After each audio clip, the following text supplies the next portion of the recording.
Hey everyone, it's Nancy with Better Life Blog, and today we are etching a Pyrex baking dish. This makes such a great wedding gift or housewarming gift.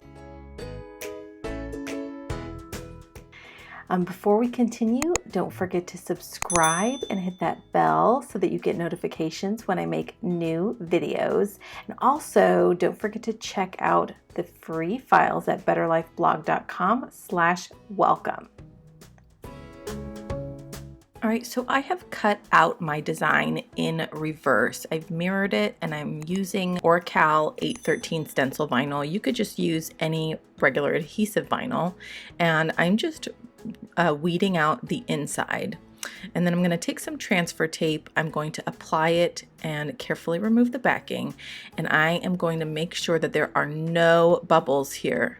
Now I am using gloves and armor etch. Make sure that you read the safety instructions, but I'm using a popsicle stick and I'm just swirling it around for a good 3 minutes, and then I am removing it after the 3 minutes are up. And voila, you have this beautiful etched dish. For the complete instructions, make sure to go to the blog post in the description box, and I will see you next time.